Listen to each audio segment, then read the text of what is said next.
లేదంటే మన కారణాలు ఏంటంటారు మీరు అంటారు. కానీ ఈ వార్తలు రావడానికి కారణం కేసులు ఇట్లా ముప్పిరుగడంతో ఇక తప్పదు మన వాళ్ళకి అని అనుకుంటున్నారు మీ వాళ్ళు ఎవరైనా? అనుకునే అవసరమే ఉంటుందండి. ఇప్పుడు ఒకటి గుర్తుపెట్టుకోండి, 2-3 అంశాలు మనం మాట్లాడుకుందాం. కాళేశ్వరం కమిషన్ రిపోర్ట్కి సంబంధించి మాట్లాడాల్సి వస్తే ఆయన ముఖ్యమంత్రి పదవిలో ఎక్కేకంటే ముందు చేసిన ప్రచారం అంతా కూడా ఏం చెప్పాడు, నేను ప్రభుత్వంలో రాగానే కేసీఆర్ కుటుంబం మీద కేసులు పెడతాను, బీఆర్ఎస్ నాయకుల మీద కేసులు పెడతాను, జైల్లో వేస్తాను. ప్రభుత్వం కాంగ్రెస్ పార్టీ యొక్క లక్ష్యం స్పష్టం.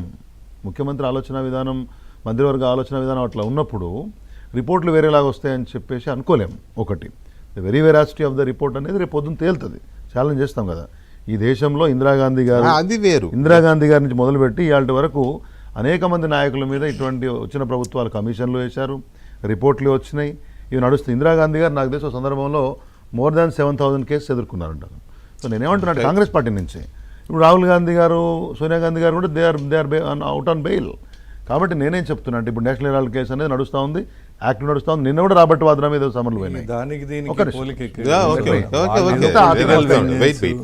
మధ్యలో మారడం అనేది చెప్పేది. కాబట్టి ఇవన్నీ జరుగుతుంటాయి. ప్రభుత్వాలు వచ్చినప్పుడు ప్రతిపక్షంలో ఉన్న పార్టీని మరింత వీకెండ్ చేయాలి, మళ్ళీ ఎలక్షన్ వరకు లేవకుండా చేయాలనే ప్రయత్నం జరుగుతుంది. దానికి తోడు ఇప్పుడు స్థానిక సంస్థల ఎన్నికలు వచ్చినాయి, ఒక ఉప ఎన్నిక కూడా రాష్ట్రంలో వచ్చింది. ఎప్పుడేది రావాలనేది అధికార పార్టీ వాళ్ళకి అనుకూలంగా ఎంచుకునే ప్రయత్నం చేస్తుంది. అయితే నేనేమంటున్నా అంటే వీటి గురించి మనకు పెద్ద ఇప్పుడు కాళేశ్వరం విషయంలో కానివ్వండి, ఫార్ములా ఈరేస్ విషయంలో వాళ్ళు ఎన్నిసార్లు పిలుస్తారని కేటీఆర్ గారు పోయొచ్చారు, అనేక విషయాలు చెప్పినాం.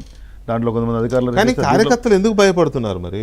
ఎక్కడ ఇప్పుడు ఒకటండి, ఒక్క జిల్లా పార్టీ అధ్యక్షుడు, అది కూడా బాలరాజు గారు నిన్న రాజీనామా. నేను ఆ ఉద్దేశంతో బాలరాజు గారు వెళ్ళిపోయారని భయపడుతున్నాను కాదు. ఎక్కడ కవిత గారు అన్న మాటలు కానీ, కవిత గారు రాసిన లేఖ కానీ, ఓకే, అప్పటి నుంచి కలకలం మొదలైంది.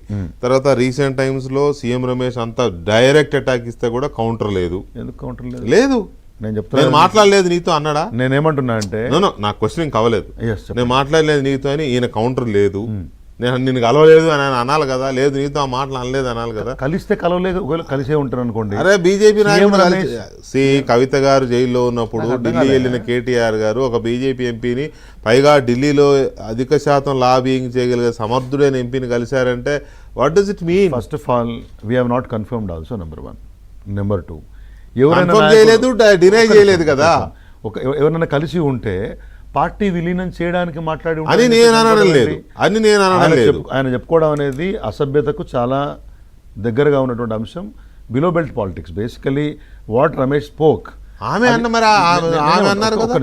వన్ బై వన్ కవిత గారు రాశారు, సమాధానం చెప్తా. నేను అంటున్నా, సీఎం రమేష్ గారు ఒక ఎంపీగా ఉండి, గతంలో కూడా ఎంపీగానో ఎమ్మెల్యేగానో సంథింగ్ ఉండి అన్ని స్థాయిలలో ఎవరైనా నాయకులు ఏదో సందర్భంలో కలిసి ఉంటే కూడా ఇంకా అట్లాంటప్పుడు రాజకీయాల్లో బేసికలీ సభ్యత కాదు, అయ్యే ఉండవు. 1600 కోట్ల రూపాయలు రేవంత్ రెడ్డి కాంట్రాక్ట్ ఇస్తున్నాడు సీఎం రమేష్ కి అని కేటీఆర్ గారు అంటే ఎట్లా అంటే బేస్లెస్ గా ఆయన మాట్లాడినప్పుడు నేనేమంటున్నానంటే, ఆయన మాట్లాడారు జనరల్గా ఆ ప్లేస్లో ఎవరున్నా కానీ కాంట్రాక్ట్లు ముఖ్యమంత్రులు ఇవ్వలేరు అనే అంశాన్ని.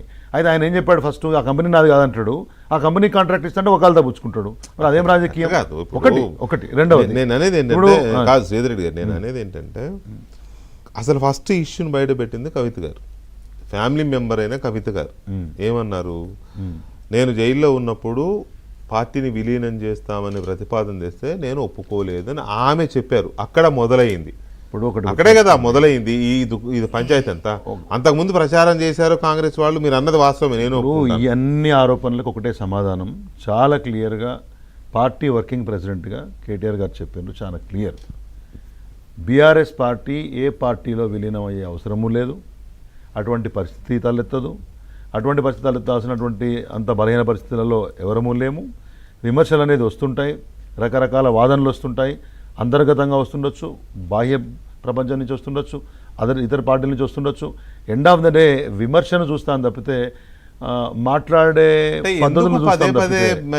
పాయింట్ ఆఫ్ ఆర్గ్యుమెంట్ ఏంటంటే ఒకటి కాదు, ఇది ఇప్పుడు ఇవాళ కూడా కాదు. నా క్వశ్చన్ ఒకటి మీకు,